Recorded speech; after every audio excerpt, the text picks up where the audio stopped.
Bom, já vou começando aqui com quem já está. A gente estava esperando um pouquinho mais porque tinha bastante gente confirmada na live e aí a gente está tentando avisar essas pessoas de que está começando. Mas já vamos começar aqui a nossa conversa. Bom, muito obrigada pela presença de todas, de todos, de todes hoje. Obrigada pelo interesse no nosso curso. Bom, primeiro, acho importante começar me apresentando um pouco. Eu sou atriz de formação e comecei a trabalhar quando ainda era criança, assim, comecei pelo audiovisual, né, fazendo publicidade, e depois decidi fazer a graduação em cinema, eu me formei em cinema na FAAP, e sempre continuei trabalhando como atriz, tanto no audiovisual quanto no teatro, e comecei a fazer uma formação, assim, voltada para atuação para câmera, né. Então, fiz cursos com vários preparadores de elenco que atuam no audiovisual, fiz curso com alguns grandes diretores, como José Eduardo Belmonte, e fui percebendo, assim, formas de unir essa minha formação como cineasta à formação como atriz. Então, a partir disso, eu decidi fazer um mestrado em artes da cena, com um tema de pesquisa e de dissertação sobre preparação de atores para o audiovisual, né? Então, esse foi meu mestrado na UFRJ. E agora eu estou terminando o doutorado também na UFRJ com o mesmo tema, preparação de elenco para audiovisual. Então, faz aí uns... Nossa, faz já 12 anos que eu estou estudando isso. Parei para pensar nesse número só agora. E é assim, é uma paixão para mim. E eu sempre estive assim nesse lugar de pertencer às duas turmas, né? A turma dos atores e a turma do cinema. E era engraçado estar nessa posição de meio de campo, porque eu via as incompreensões entre um time e outro, né? Então, é muito comum, assim, o pessoal do cinema ter medo de ator ou achar os atores essas criaturas estranhas e esse pessoal doido. E é comum os atores terem medo, assim, do pessoal do cinema também, né? Por não dominar essa linguagem, muitas vezes.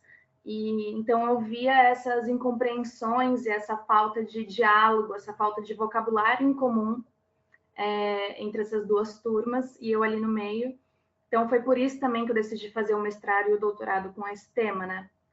Para achar esse território comum, esse território de encontro entre os atores e os cineastas, né? Já faz um tempo que eu comecei a dar aula sobre a história de um método de atuação específico, que é um método de atuação que, se vocês deram uma olhada ali na ementa, que está no site da ABC, é a base desse trabalho aqui que a gente vai aprofundar nesse curso. E comecei a dar workshops também sobre direção de atores. Dei aula agora na graduação da UFRJ de Rádio e TV, para o pessoal de direção de atores. Então, é um curso que eu estou aperfeiçoando há algum tempo e que agora vai ser compartilhado na ABC. Principal, assim, o curso serve tanto para quem nunca dirigiu atores, está começando agora a estudar audiovisual, estudantes de graduação, estudantes de cursos livres de audiovisual, quanto para pessoas extremamente experientes, na verdade, porque uma característica assim dos nossos diretores, assim, óbvio, falando de uma forma generalizada, é um certo afastamento das questões do ator no audiovisual, né? Então, tem muitos diretores, assim, geniais, extremamente conceituados, dirigindo aí grandes produtos para streaming, enfim, para o cinema, mas que não se sentem confortáveis ou ainda não se sentem tão confortáveis na direção de atores, especificamente, né? Então, por isso que, para mim, é um curso que é para todo mundo, para todos os níveis de experiência, que quem ainda não está começando não vai se sentir perdido, e que quem já trabalha com audiovisual dificilmente vai sentir que é um conteúdo redundante, assim, que é algo que já viu, que já trabalhou, Então, eu acho que é uma oportunidade de se aprofundar nisso, independentemente do nível de experiência. Porque a gente vai fazer nesse curso um caminho bem didático, bem assim, começando do começo, sabe? Para todo mundo caminhar junto. Bom, criar vocabulário em comum com atores e saber conversar com o ator é a base, né, desse trabalho. Então, muitas vezes eu vejo que os diretores não entendem aquilo que os atores expressam para eles, aquilo que os atores perguntam, e não, consequentemente, não sabem responder essas dúvidas e dar esses direcionamentos. E também quando eles tomam a iniciativa de dirigir os atores e de orientá-los, muitas vezes falta vocabulário para conseguir fazer o ator entender o que ele quer, né? Ou o que acontece muito também, o ator entende o que o diretor quer, mas ele não compreende o caminho para chegar até lá. E a função do diretor também é saber dar esse caminho, né? Conduzir o ator, saber ajudar o ator a chegar onde ele precisa chegar lá. Não só dizer, ó, eu quero que chegue até aqui. Ok, mas como, né? Então, já existia um estudo sobre isso, um levantamento sobre isso, de 2010, esse estudo. A maior parte das graduações em audiovisual, cinema, rádio e TV do Brasil inteiro sequer tem a disciplina de direção de atores no currículo. Quando essa disciplina existe, ela é geralmente só um semestre. Que dependendo de como é organizado, pode ser suficiente, dependendo, pode ainda deixar muitas lacunas, né? Então, essa carência na formação dos cineastas, né, gerou um fenômeno que é muitas vezes apontado como exclusivamente brasileiro, não exatamente exclusivamente brasileiro, que é o preparador de elenco, né? Então, o Brasil tem essa figura no audiovisual, essa função, esse profissional, que não existe em outros países, apesar de existir o acting coach, né, no cinema norte-americano, no cinema estadunidense é diferente, é outra coisa, né? Agora, fiquei sabendo que começou a ter preparador de elenco na Argentina, agora, como acontece no Brasil. Mas, enfim, surgiu essa figura justamente para fazer essa ponte entre o ator e o diretor, porque esse caminho entre eles não existia, né? Então, a gente vai falar também sobre isso no curso, sobre a função de preparador de elenco. Então, eu também indico para aqueles que querem trabalhar com preparação de elenco, né? Então, sei que tem vários atores agora que não têm formação como cineastas, mas que desejam se inserir no mercado audiovisual como preparadores de elenco, né? Esse curso também é para aqueles que desejam trabalhar ou já trabalham com roteiro, porque os conceitos que a gente vai trabalhar aqui, que são conceitos que vêm de Stanislavski, são conceitos fundamentais para quem escreve roteiro. Vários dos manuais de roteiro mais utilizados, né, na formação de cineastas puxam conceitos diretamente ou indiretamente de Stanislavski, que vieram da preparação dos atores, da análise de texto que os atores fazem para ir para a cena, né? Inclusive, historicamente, tem termos famosíssimos que vieram direto dessas figuras da atuação que a gente vai estudar nesse curso. Então, para quem quer trabalhar com roteiro, esse curso é assim, uma mão na roda, de verdade, porque falei isso para Maria Paula até, né, Maria Paula? Um roteiro bem escrito, o ator, assim, ele faz sem esforço, assim, não é quando o roteiro já está ali tão bem amarrado, tudo aquilo tem uma lógica interna tão perfeita, nossa, isso assim deslancha o trabalho do ator. É muito mais fácil quando a gente pega um roteiro assim. e outros roteiros a gente tem que suar mais para justificar certas coisas, para tentar encaixar aquilo numa lógica que tem uma coerência humana, né? Na lógica do comportamento humano. Então, também serve muito para aqueles que desejam trabalhar com roteiro. Para quem trabalha ou quer trabalhar como assistente de direção, também é super legal, porque o assistente de direção muitas vezes acaba sendo essa ponte entre o ator e o diretor, em diversas configurações de set acaba sendo assim.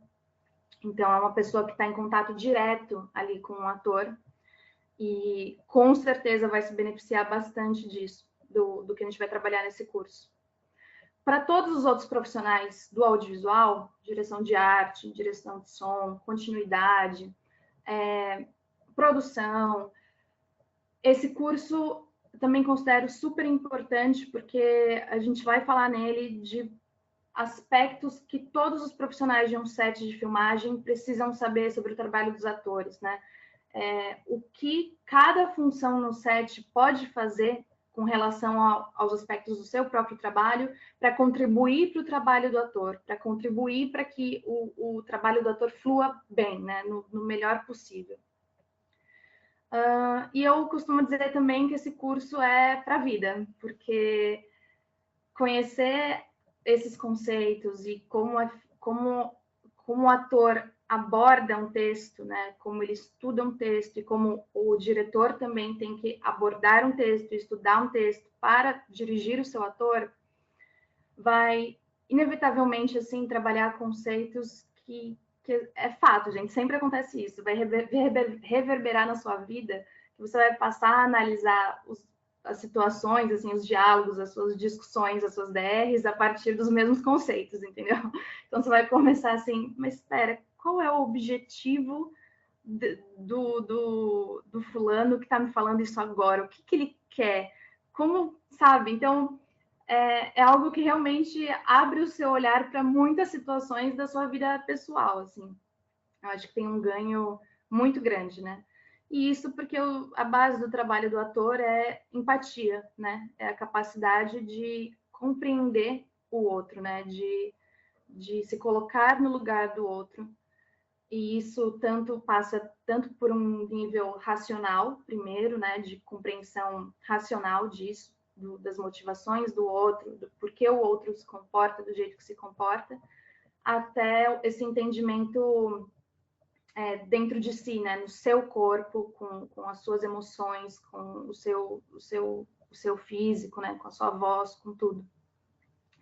Então, é um curso assim que ajuda na vida, de verdade.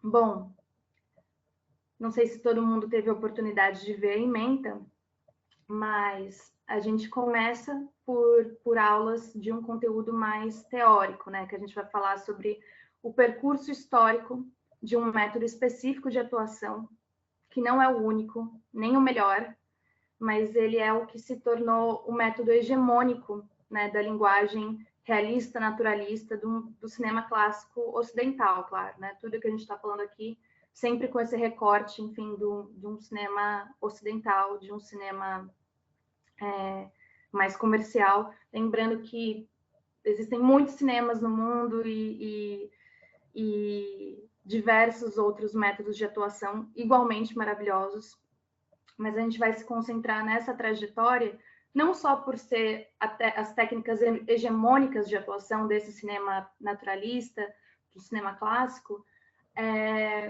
mas porque eu acredito muito que toda a nossa formação como cineasta, a gente tem que começar pelo arroz e feijão.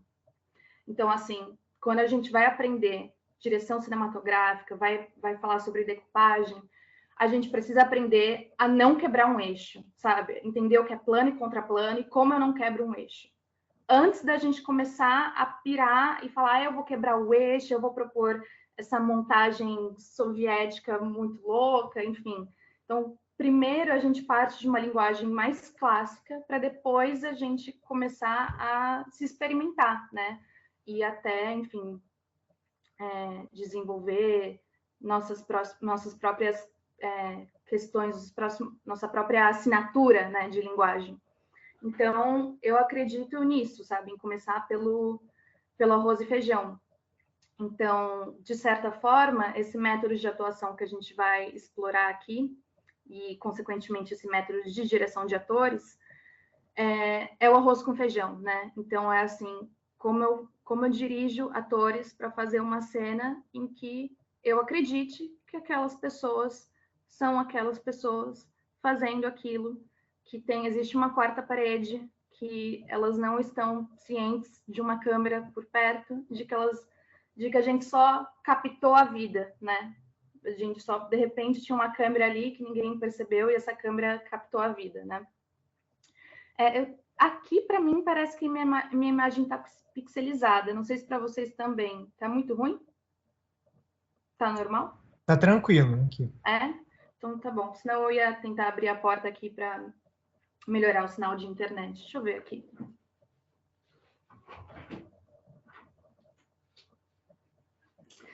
Bom, vai que melhora, né?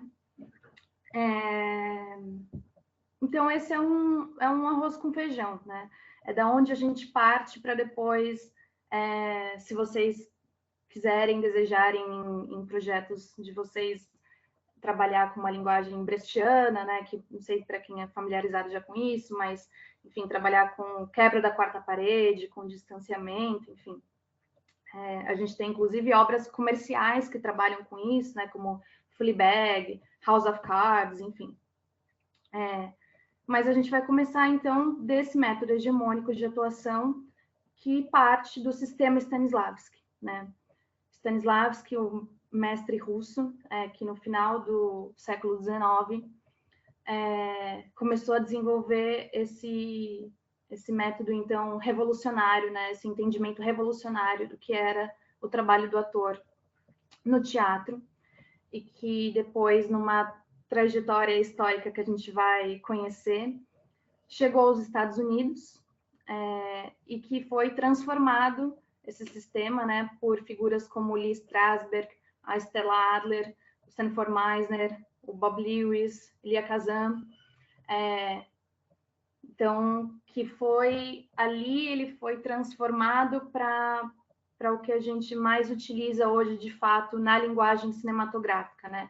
Então, foi criado todo um repertório ali de exercícios, de técnicas e de entendimentos que foram aplicados depois na indústria cinematográfica através do Elia Kazan, principalmente, né? Então, assim, a maior parte dos teóricos de cinema considera que a grande revolução de modo de atuação no cinema aconteceu a partir do lançamento de Sindicato de Ladrões, do Elia Kazan. Alguns apontam o bonde chamado Desejo, do Elia Kazan.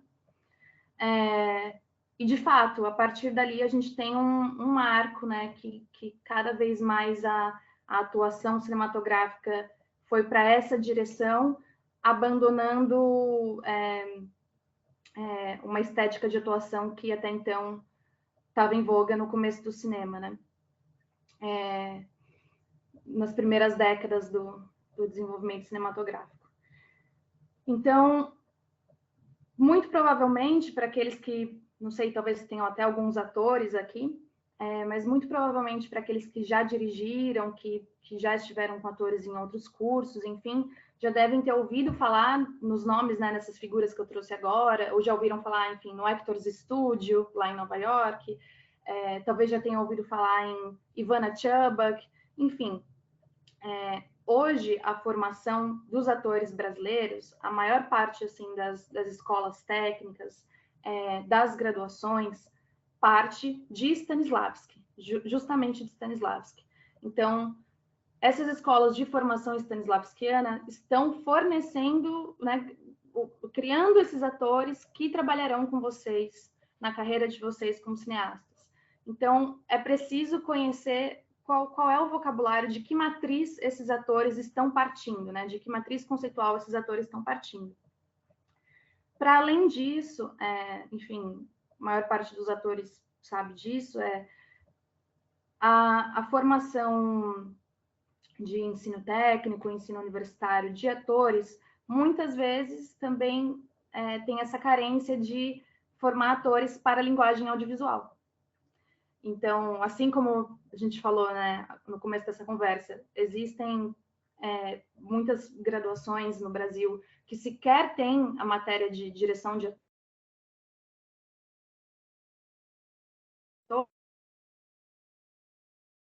Eu travei? Não sei. Acho que eu travei um pouco e voltei. Mas mesmo a gente pode dizer de faculdades de atuação. Então, muitas vezes esses atores vão fazer cursos livres por fora, fazer uma formação fora do ensino superior, para se aperfeiçoar em técnicas, em métodos de atuação específicos para a linguagem do audiovisual. Então, essas pessoas que eu citei agora, né? Sanford Meisner, Lee Strasberg, Ivana Chubbuck, Uta Hagen, Stella Adler, todos esses mestres da atuação, esses pedagogos, são discípulos dessa matriz original, stanislavskiana. Então, hoje, os cursos que são oferecidos no Brasil, principalmente, a gente sabe, nesse eixo Rio-São Paulo, né, são de pessoas que ensinam, enfim, técnica Meisner, técnica Chubbuck, né, que estudaram nessas escolas norte-americanas muitas vezes, enfim, e trazem para o Brasil e passam a ensinar aqui. Então, novamente, os atores com quem vocês vão trabalhar são pessoas cuja formação parte dessa matriz, cuja formação é a partir desse vocabulário, né, desse conjunto de conceitos que os cineastas precisam dominar para conseguir conversar com os atores deles. O que é muito legal é que, assim, o que a gente vai trabalhar nesse curso, que também está na ementa, né, que eu coloco ali a análise de texto na perspectiva stanislavskiana, que são aqueles conceitos, né, objetivo, superobjetivo, necessidade, unidades de ação, são conceitos que cada um desses nomes que eu citei agora, né, tem ligeiramente nomes diferentes para conceitos iguais, né? Então, por exemplo, para o Stanislavski é superobjetivo. Em Strasberg, isso se chama necessidade. E em Chubbuck, isso se chama objetivo geral. Então, assim, são 3 nomes diferentes para o mesmo conceito. Então, nesse curso aqui, vocês vão dominar os conceitos a ponto de, assim, qualquer que seja a circunstância, se alguém falar, porque qual é o meu objetivo geral? Quando a pessoa te disser o que ela está falando, você automaticamente sabe, o objetivo geral é o outro nome disso, enfim. Então, isso dá uma liberdade de vocês conseguirem transitar em qualquer que seja o vocabulário do ator de vocês, entendeu? Porque é uma base, assim, de análise de texto stanislavskiana que contempla todas essas outras vertentes. Então, vocês conhecendo bem esses conceitos, dominando esses conceitos, vocês sabem falar com os atores que partem de diversas vertentes, sabe? Porque vocês vão falar, não, ok, já entendi. O que você está falando é o que eu chamo de blá, blá, blá, né? Então, é uma matriz tão ampla que a partir do domínio dela, vocês vão conseguir conversar com uma gama muito grande de profissionais, independentemente dos cursos de formação deles, né? Gente, se vocês tiverem alguma dúvida, tá? Podem ir perguntando, depois a gente vai abrir para perguntas, mas qualquer coisa imediata podem falar, tá bom? Então, tá bem. Bom, outro aspecto da nossa ementa tem ali Judith Weston, direção de resultado e alternativas a ela. Não sei vocês, mas quando eu ouço o termo direção de resultado, parece uma coisa boa, né? Tipo, uma coisa bem coach, assim, direção de resultados, saiba como ter uma direção de resultado nos seus filmes. Mas não, é um termo pejorativo. Direção de resultado é a tradução em português de um termo corrente, enfim, no mercado cinematográfico internacional, que é a direção orientada pelo resultado, oriented direction, enfim, agora eu esqueci até como eles costumam chamar em inglês, mas enfim, direção orientada pelo resultado. O que isso significa? É muito comum, quando a gente começa a dirigir atores, a gente querer aplicar aos atores a mesma lógica que a gente aplica às outras esferas do audiovisual, às outras coisas que existem no set, porque o set é cheio de coisas, e os atores são o único elemento vivo, né, da cena cinematográfica. Enfim, se tiver animais também, mas vocês entenderam. Então, quando você aplica a lógica assim das máquinas aos atores, isso costuma dar problema. O que eu quero dizer com isso? Você pode pedir um plano mais aberto, mais fechado. Você pode pedir mudanças milimétricas, né? Bem objetivas, assim, é matemático, questões de luz, enfim, questões de cor. Então, quando você tenta aplicar essa lógica aos atores, você acaba naquela direção assim, mais, menos, menor, maior. Como se fosse uma máquina que você consegue dirigir mudando um botão. E, via de regra, não existe isso, né? Os atores são o elemento vivo. Então, existe uma sabedoria de entender que gostar de dirigir atores é gostar, assim, desse imprevisível, da descoberta, do vai ser diferente a cada vez, de que é essa natureza irrepetível, né? Então, é gostar do vivo, né? Gostar do erro, de saber incorporar aquilo que não era planejado. Então, eu sempre falo assim, se você não quer lidar com isso, não gosta de lidar com isso, talvez seja o caso de dirigir animação, porque aí a gente pode mexer assim a sobrancelha do personagem da animação 1 milímetro mais para cima, né? Então, quando a gente trabalha com atores, não. Então, a direção orientada para o resultado são essas falas comuns de diretores de tentar aplicar a lógica técnica ao que é vivo, aos atores. E orientar toda a direção ao resultado final. Então, assim, eu quero que você faça essa cena chorando copiosamente, ou eu quero que você entre e faça cara de bravo, faz cara de triste, faz uma cara de não sei o que lá, eu quero que você entre e seja bem metida. Isso são direções, lembrando, gente, todo mundo já fez isso na vida, eu já fiz isso, tá? Assim, não se preocupem, né? Que assim, vocês perderam, quem já trabalha com isso, quem já é formado, enfim, perdeu a sua carteirinha, perdeu o DRT, tipo, tá errado. Não é, é normal. Se vocês virem making-offs de grandes cineastas, vocês vão ver isso acontecendo à torto direito, assim, vocês vão ver o Tarantino fazendo isso, vocês vão ver o David Lynch fazendo isso, assim, sério, vocês vão ver grandes diretores fazendo isso. Então, não é que é assim uma coisa, meu Deus, nossa, terrível, tá totalmente errado. Mas muitas vezes é contraproducente.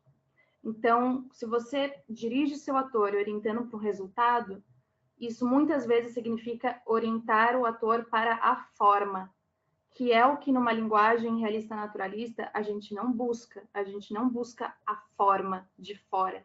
A gente busca uma vida orgânica que se manifesta, né, que se expressa para fora, evidentemente, mas que surge a partir de impulsos internos. Entendem a diferença? Então, assim, outro aspecto dessa direção de resultado é aquilo, o diretor que dá o texto e pede para o ator copiar, né? Que é o que eles chamam de line reading. Então, assim, eu quero que você faça assim, nunca mais você fale comigo. E aí pede para o ator copiar, entendeu? Então, esse é outro aspecto, do ator você dirigir o ator orientando ele para uma forma, né? Ao invés de saber como fazer o seu ator, se você quer que o ator dê a fala desse jeito que você imaginou, enfim, na sua cabeça, existem formas muito mais produtivas, com muito maior chance de dar certo, de você obter esse seu resultado, esse seu objetivo, sem fazer o ator copiar, sem fazer o ator imitar. Então, assim, é óbvio que a maior parte dos diretores tem na cabeça como gostaria que aquela cena fosse feita, como imaginou aquela fala sendo dada, né? E é natural que isso aconteça. mas se você orienta seu ator nesse prisma, nesse tipo de fala, você vai afastar ele, na verdade, desse resultado que você está querendo. Entende? Por isso que eu falo que é contraproducente. Você acha que está indo em direção àquilo, mas você vai colocar cada vez mais obstáculos no seu caminho para atingir esse resultado que você imaginou. Sem contar o quanto você perde a oportunidade de ser surpreendido por formas completamente novas e diferentes e talvez melhores do que aquilo que você imaginou originalmente, né? Enfim, então a Judith Weston, que é que está na nossa ementa, ela tem esse livro Directing Actors, que é assim o padrão ouro, assim, o livro de ouro da direção de atores nas maiores universidades de cinema do mundo. E ela também, os conceitos dela, que tem outros títulos, outros nomezinhos, que nem eu falei, partem dessa mesma matriz stanislavskiana que a gente vai trabalhar. Então, ela mostra claramente como você usa esses conceitos stanislavskianos para evitar essa direção de resultado, para evitar dirigir o seu ator buscando uma forma, uma coisa completamente exterior e vazia, né? Sem vida, uma reprodução mecânica, enfim, daquela forma que você imaginou como diretor. Então, por isso eu considero, assim, essas aulas que a gente vai ter bem... elas instrumentalizam realmente o diretor. Porque muitas vezes a gente, enfim, eu já estudei em circunstâncias assim, de você ficar... de aulas, enfim, que evidentemente tem muito valor, mas que são de ampliação de repertório, de você ver boas atuações, de enfim, de você assistir, enfim, making-offs, assim, de como aquele diretor específico dirige seus atores, mas isso é algo, muitas vezes, que não instrumentaliza o aluno, né? Então, criar repertório estético, criar critério estético de boas atuações, evidentemente isso é importante, mas me parece mais importante ainda saber como obter esses grandes momentos de atuação, né?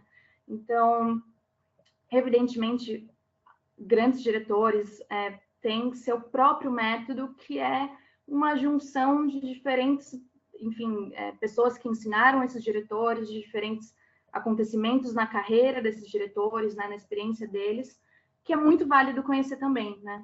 Mas é isso.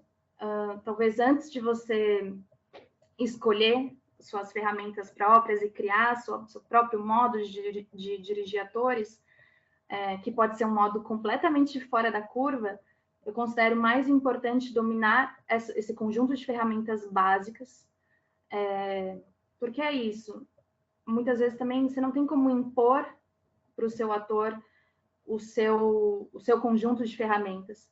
É preciso, assim, entender quais são as ferramentas que esse ator traz, né?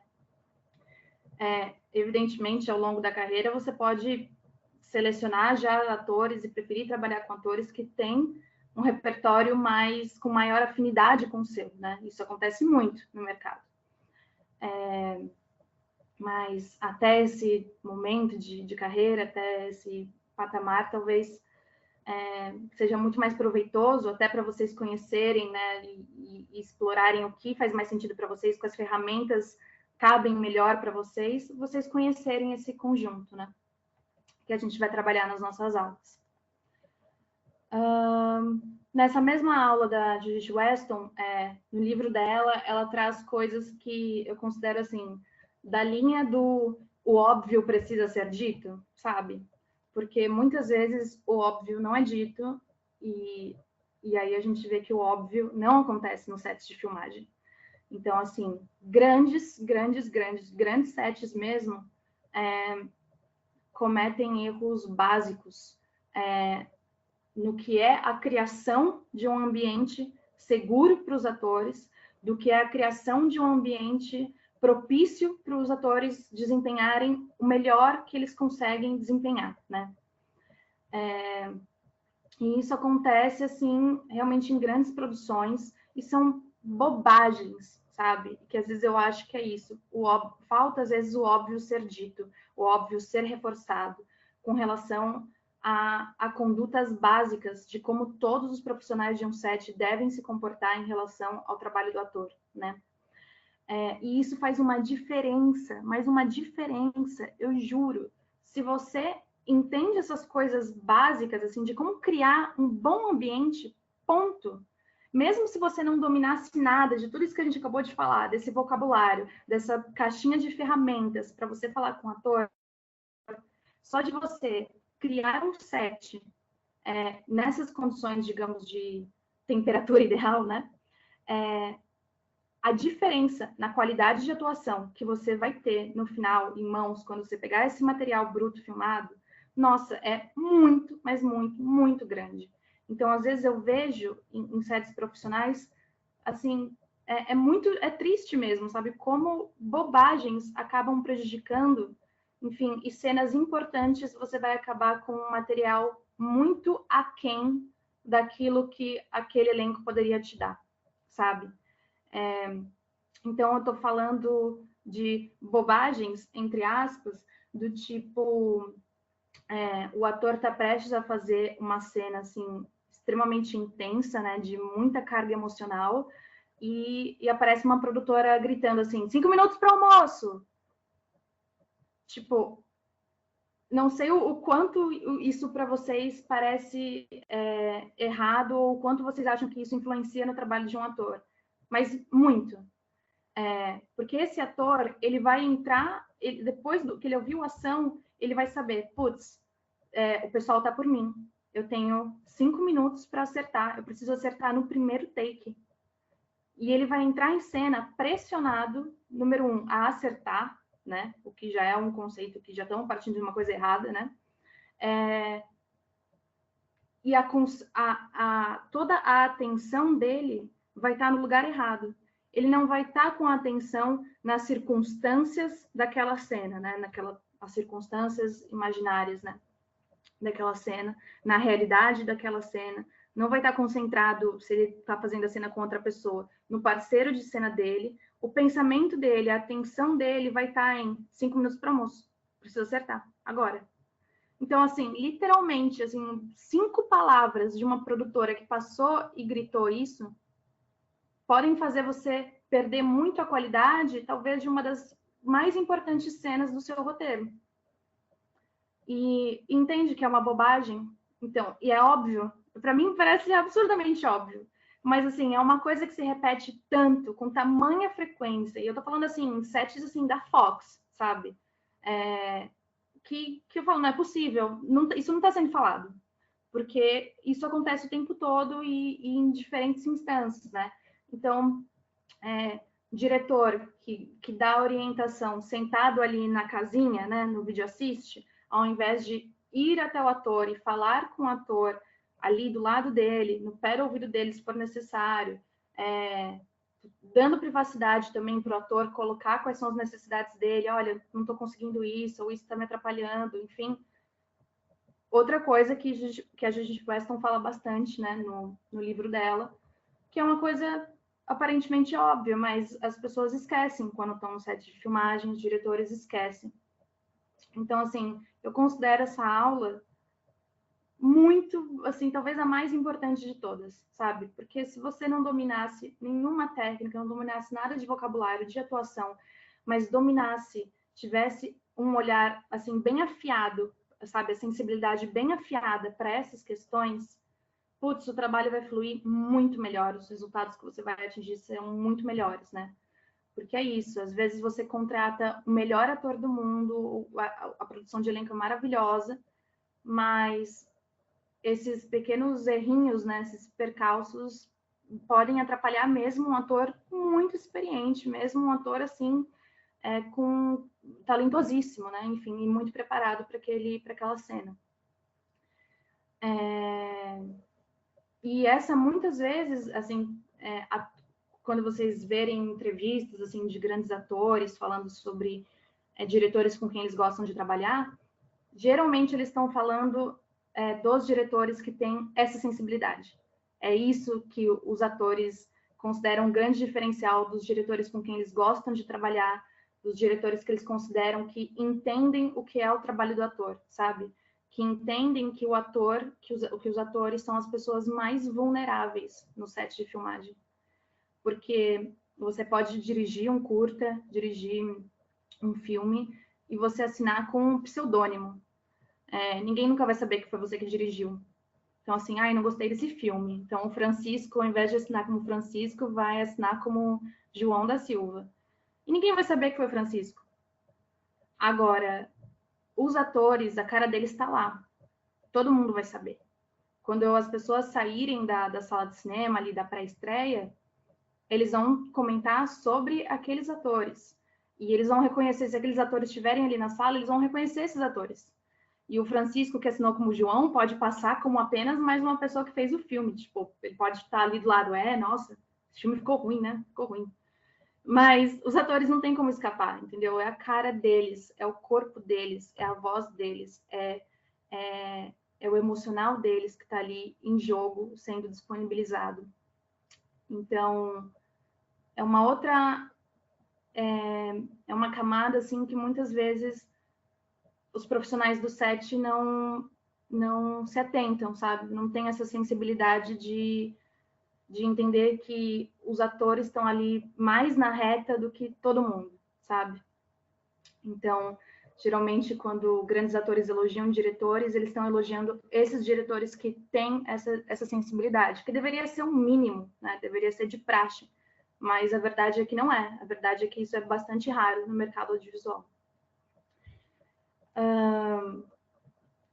Partindo para questões mais específicas de direção, a gente vai falar sobre diferentes estratégias, né, de como organizar ali as suas semanas de preparação, de ensaio, seja como preparador de elenco, seja como diretor, caso não exista um preparador de elenco.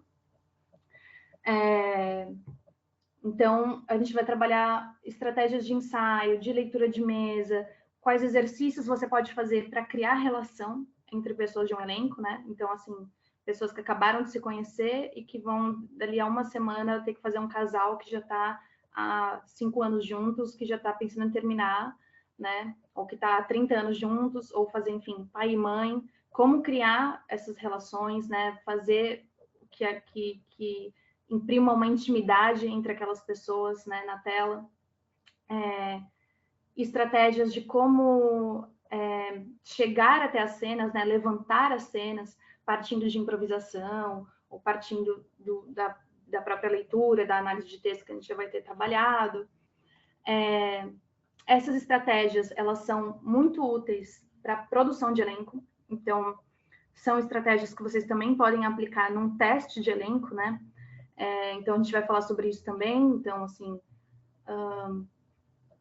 tipos diferentes de teste de elenco, né? Como fazer um monólogo para o ator, que não necessariamente esse monólogo está no roteiro, né? Mas um monólogo que aquele ator pode ser testado nesse monólogo. Que olhar nesse monólogo, né? Como dirigir esse monólogo. Ou então, não, vou optar por fazer uma cena do roteiro mesmo.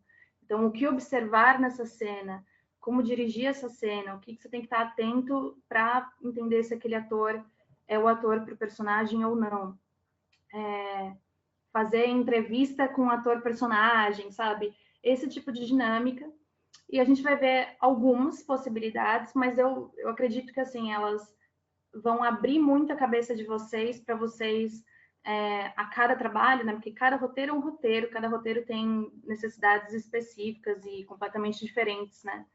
Umas das outras. Então, vocês vão conseguir ter essa criatividade, assim, mais ativada para pensar em estratégias para cada roteiro que vocês pegarem, né? A gente vai falar também um pouco sobre estratégias para construção de personagem, que já é um termo polêmico, mas quando necessidades específicas existem, né? Quando você precisa criar realmente um novo jeito de falar, ou criar alguma característica física diferente, né? Uma deficiência física, por exemplo, enfim. A gente vai falar um pouco sobre essa parte de uma composição vocal e corporal, mas aviso que realmente não vai ser algo que a gente vai aprofundar, porque isso é realmente muito mais da esfera do ator do que algo que o diretor possa guiar. Mas a gente vai passar por isso também para vocês terem um entendimento básico de como isso funciona, de como vocês podem também dar sugestões para os atores de vocês. E, por fim, a gente vai falar sobre a preparação de elenco especificamente, né? Então, de novo, tem uma parte histórica, né? Histórica, teórica sobre isso, né? Sobre como foi a chegada do preparador de elenco no audiovisual. Vamos falar sobre a Fátima Toledo, né? Que é a pioneira dessa função no Brasil. Vamos falar sobre todas as polêmicas que a função do preparador de elenco gera e gerou, enfim, ao longo dos últimos 30 anos aí, sobre os prós e os contras, digamos assim, de você trabalhar com um preparador de elenco, né, de você, como diretor, escolher ter um preparador de elenco. Vamos debater sobre essa questão, né, se o preparador de elenco é uma terceirização do trabalho do diretor, se não é, se é algo que colabora para o trabalho do ator ou, enfim, também rouba a autonomia daquele ator de criar, enfim, o desenvolvimento do seu personagem. Vamos falar, então, debater, enfim, sobre esses limites éticos da preparação de elenco e refletir sobre todas as possibilidades e as responsabilidades, né, de você trabalhar com não atores. Sejam não atores porque são crianças, né, enfim, toda criança muito pequena, por mais que ela já tenha tido alguma experiência de teatro na escola, enfim, ela é basicamente um não ator, né? Um ator iniciante, enfim.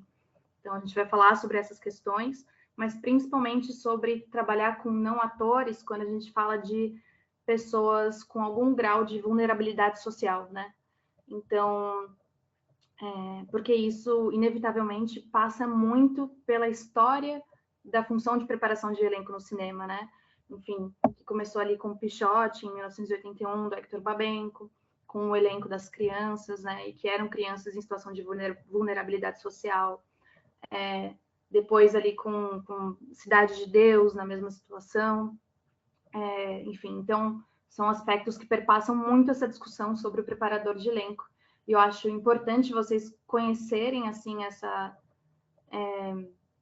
esse histórico e qual é o, digamos, o status atual dessa discussão no audiovisual brasileiro, que está fervendo, enfim, por questões recentes, né, que não sei se tiveram contato ou não, com novas denúncias, novas questões, enfim.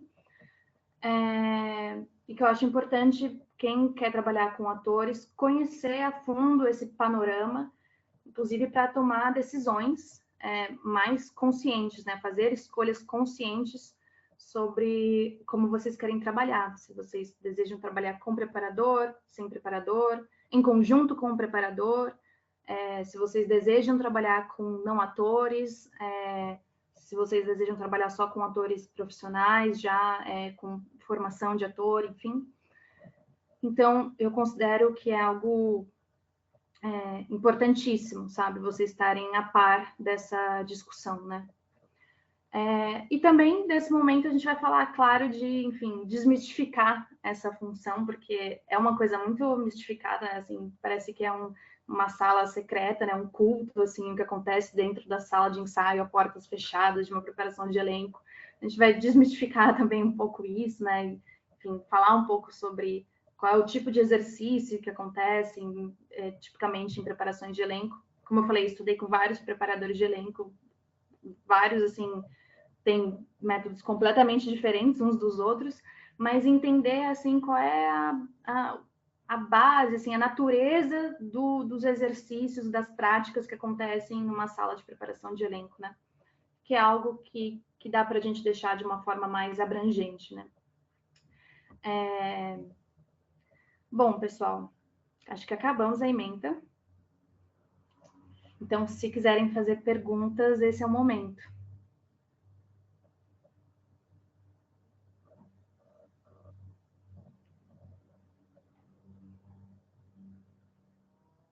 Qual é mesmo o nome do livro da Judith Weston?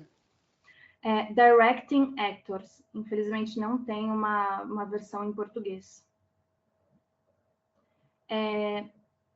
Ok, obrigado. Ele tem uma versão audiolivro no Spotify e em vários lugares, assim, tem todos os capítulos, acho que deve ter no Deezer, enfim, em outras plataformas. E aí tem todos os capítulos, né, em audiobook, porque o livro em si, ele é importado, né, então assim, ele é bem caro. A última vez que eu vi estava R$ 200, e eu nunca encontrei um PDF disponibilizado. Então, às vezes você dá sorte de achar em um sebo, né? Mas, enfim, se você ouve bem em inglês, dá para ter de graça no Spotify. Ok, obrigado. Nada.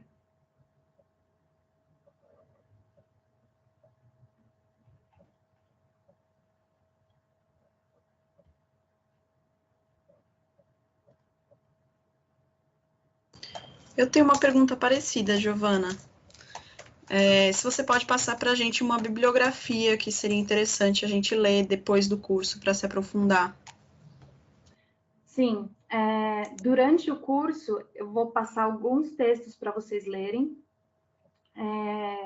e vou deixar também essa bibliografia que é bem ampla disponibilizada, assim, porque outra dificuldade que a gente encontra é que existem poucos materiais em português sobre direção de atores. Existem mais, assim, livros que auxiliam na direção de atores, mas que, na verdade, são livros de atuação, né? Então, às vezes é difícil. Então, por exemplo, aqui, ó, aqui do meu lado. Tem aqui O Poder do Ator, da Ivana Chubbuck, que é um livro excelente, tá? Recomendo para quem quer dirigir atores, mas é um livro de atuação. Então, é da perspectiva do ator. Então, talvez tenha muita coisa, assim, são 500 páginas que você vai ter que ir, assim, sabe, pescando aquilo que serve para a direção de atores.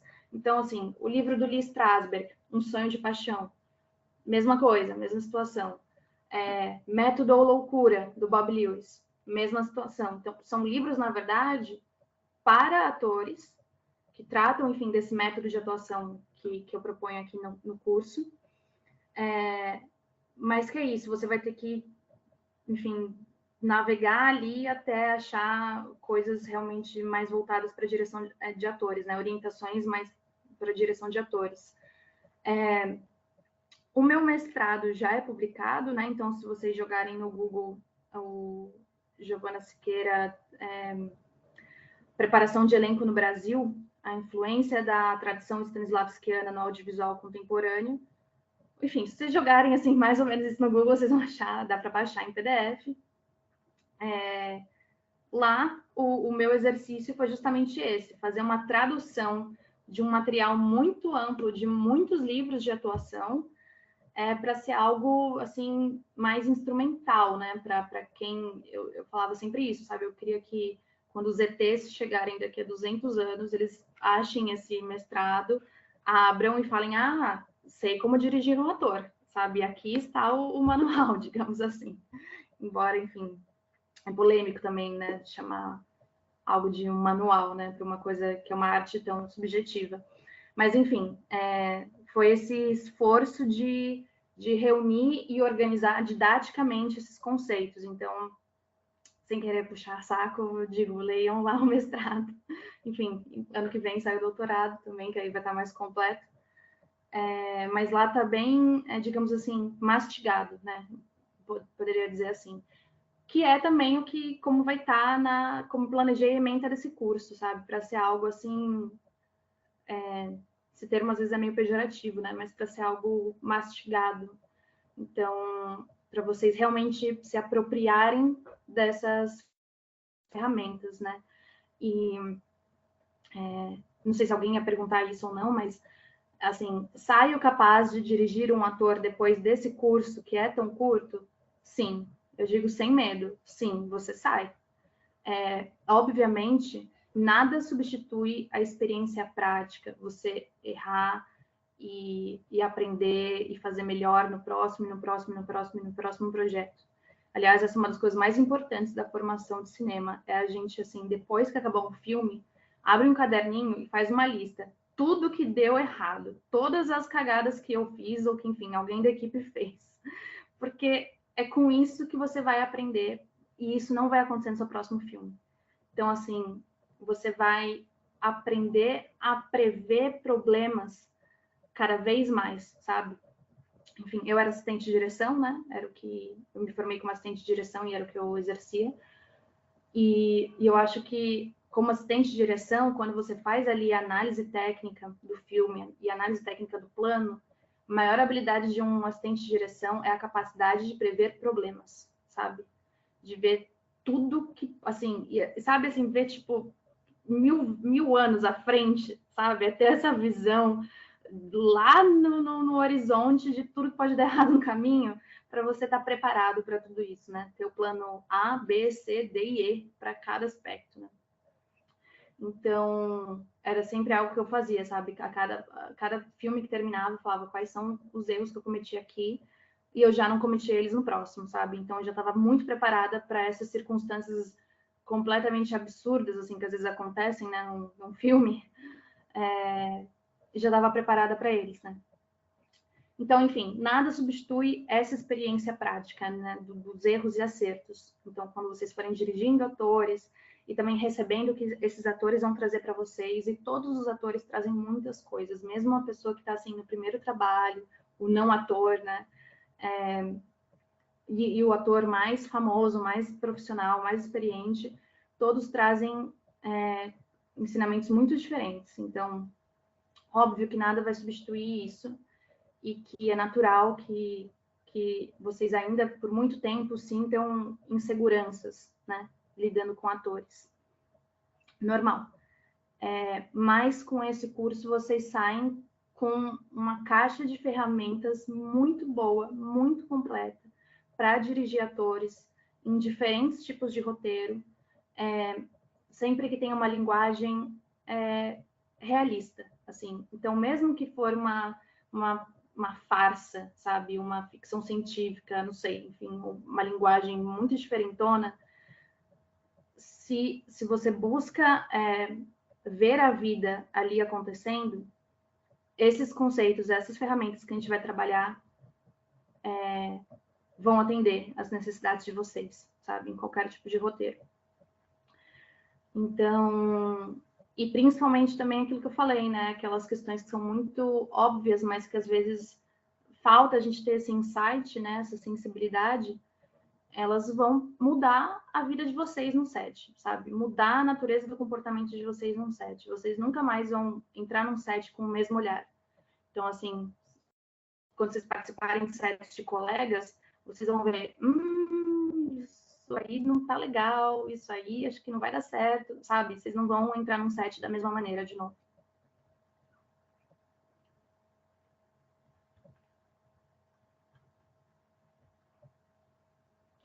Perguntas.